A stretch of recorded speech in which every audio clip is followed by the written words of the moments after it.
Afternoon. Welcome to Startup Conversations by Lab Launch. Lab Launch is a provider of quality, affordable lab space in the Southern California area. And we're really pleased today to have our guest, Ken Funahashi from Wilson Sonsini, joining us. Hi, Ken.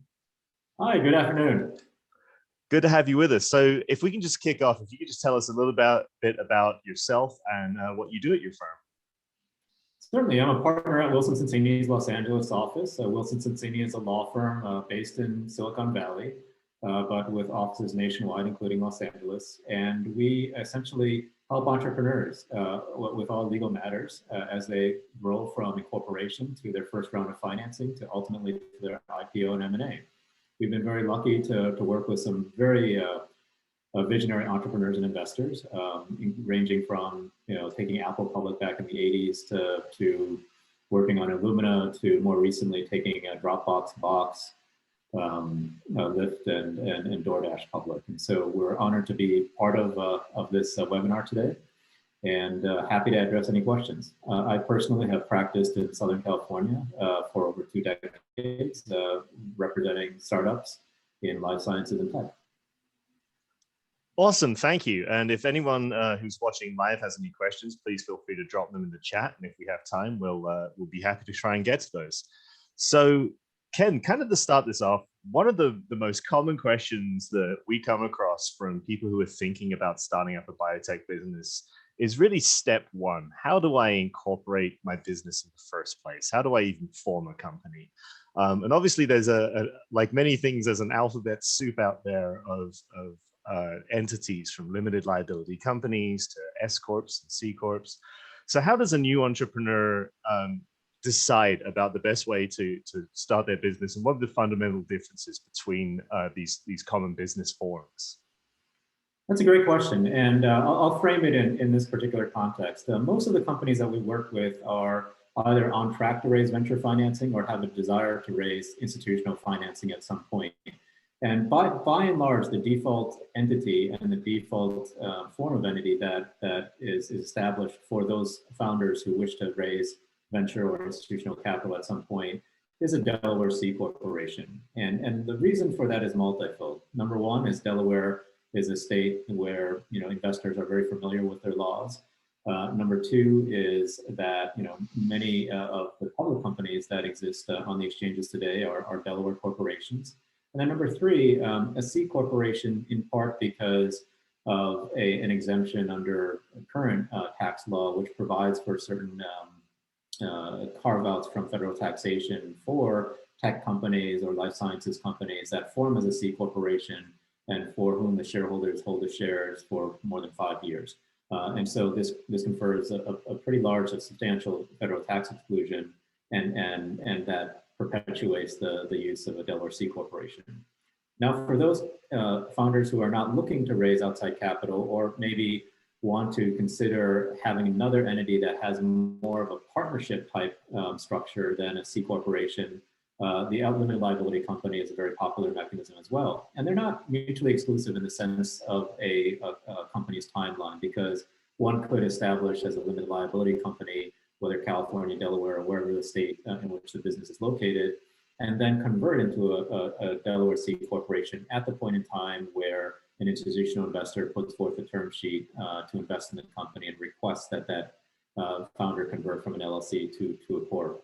The rationale for an LLC is that it avoids some of the double taxation associated with C corporation. For C corporation, shareholders are taxed at both at the corporate level as well as the shareholder level. Although for many startups, this is not as much of a relevant consideration, given that corporations rarely will grant dividends to their shareholders, as they tend to reinvest the revenue into growing the business. An LLC has more flexibility from a tax perspective of being able to check the box to be treated and taxed as a partnership.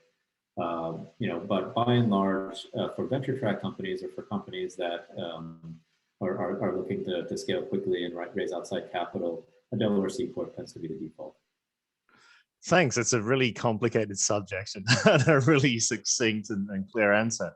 So along with incorporating the company, one of the very first things that we always find out with when we're doing our incorporating paperwork even, is that we need to form a board of directors. And so in an early stage company, what are kind of the really important things for this 1, 2, 3 scientists coming together to put together their biotech?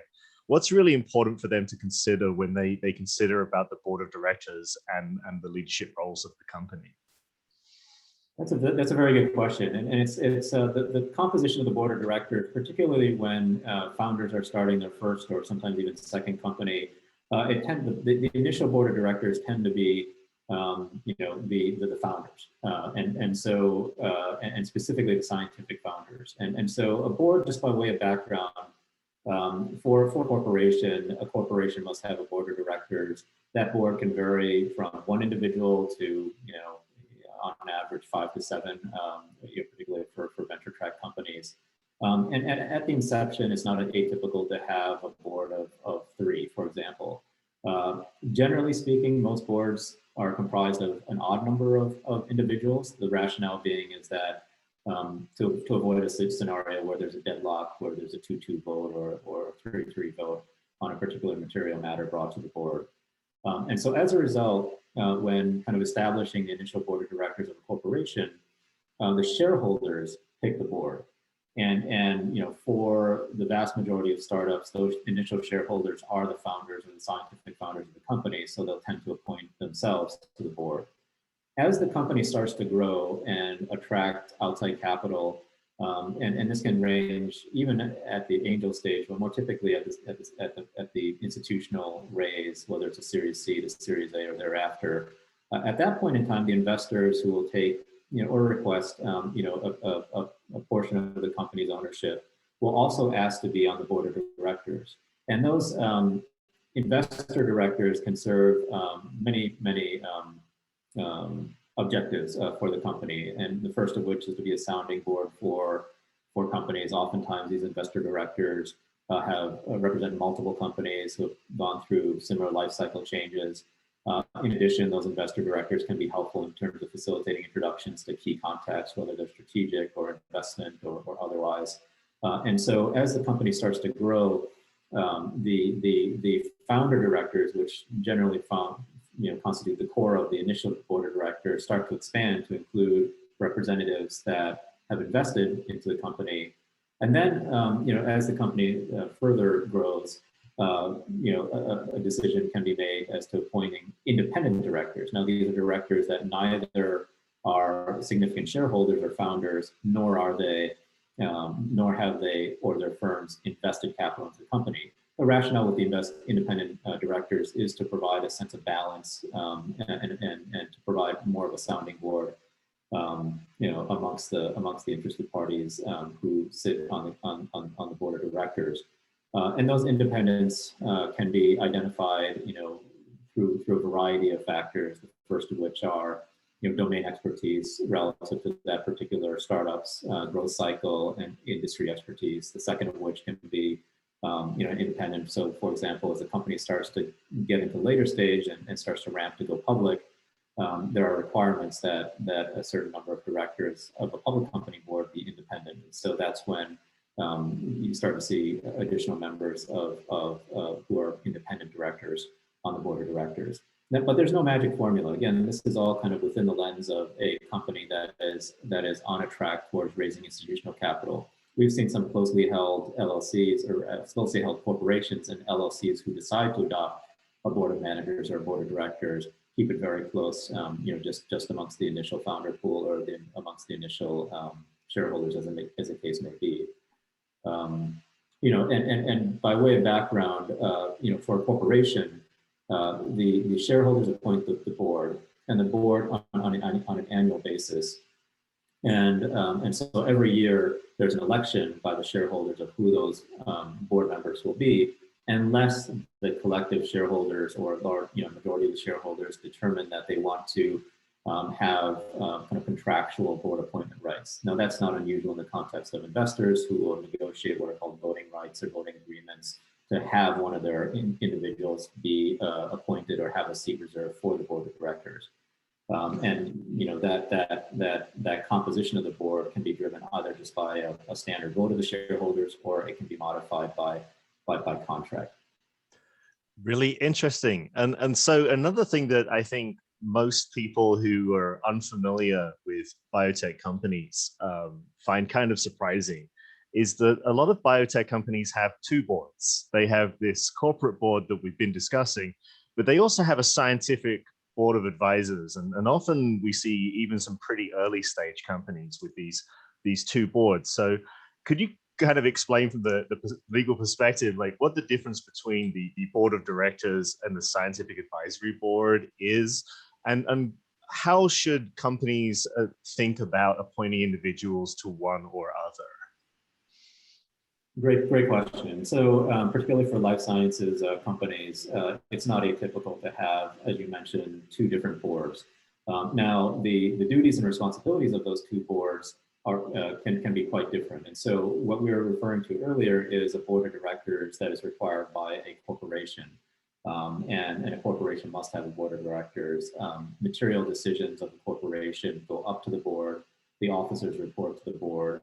And the board weigh in on material decisions such as the issuance of shares, entering into a material agreement, selling the company, dissolving the company, that sort of thing, and at times hiring and firing key employees as well. And so the board that we were referring to in the earlier question, they have what are called fiduciary duties under state law, where they owe a duty to the corporation to act in the best interest of the corporation. And as such, not everyone desires to have a board seat of a corporation for the reason that that there's a higher level of scrutiny placed on the decision of the board members. Generally speaking, a board member's decision will be respected if it's made in good faith. But again, there's a higher level of scrutiny and a higher level of expectation. Board members are expected to be available to convene if needed to assess material decisions and be available as a resource to the company. A board of an advisory board is referred to as a board, and indeed it is a board, but it's not a statutory board. It's not a board that state law requires exist or be mandated for a corporation, or even for that matter for an unlimited liability company. Rather, it's more of an elective board where, let's say that the scientific founders or the founders decide that they really want to bring a team of experts to be a sounding board for the company's primarily business execution and sometimes fundraising. And so a separate board can be created that is a board of advisors or advisory board. And that's not driven, again, by statute. That's just driven by contract, essentially. And so these particular individuals would sign a scientific advisory board agreement. They would agree to be available to answer questions and or to provide a certain amount of services to the company, typically in exchange for equity or stock options of the company. And how does one compose, or how does one identify scientific advisory board members is a question actually that both you and Marie are likely well versed in. But in broad strokes, it's to, for in the life sciences field, it's to have people who are, with particular domain expertise in the type of industry or the type of technology that the company is pursuing, to be a sounding board in terms of the validation of that technology, not only in terms of the research and development initiatives of the company, but also as an external external facing validator of that the technology itself is viable and has been kind of, been blessed, so to speak, by someone with a particular domain expertise in the field. The second of which can be on the operations side. So having a scientific advisor, or rather an advisory board member who's particularly good at executing or meeting milestones that help the company achieve its value inflection points, whether it's regulatory, whether it's R&D, whether it's clinical, whatever the case may be. The third may be, scientific advisory board members or advisory board members who are just very well connected to capital. And so sometimes they will help, make introductions to venture capital firms or to pools of capital, based on the company's particular objectives. Excellent. Well, thank you. And I'm afraid that's all we have time for today. It's been a really interesting conversation. Thank you, Ken, for your time. Thank you for educating us all on all these really important matters of day one to new companies. And so if anyone has any questions watching this on YouTube after the fact, or anyone didn't have any time to get to their question today watching live, please feel free to submit any questions to team@ladlaunch.org, and we'll be happy to get them routed and respond to you. If you need information on LabLaunch, it's ladlaunch.org, or follow us on social media @LabLaunch. This has been Startup Conversations. And once again, thank you, Ken Funahashi, for your time today. My pleasure. Thank you. Thank you both.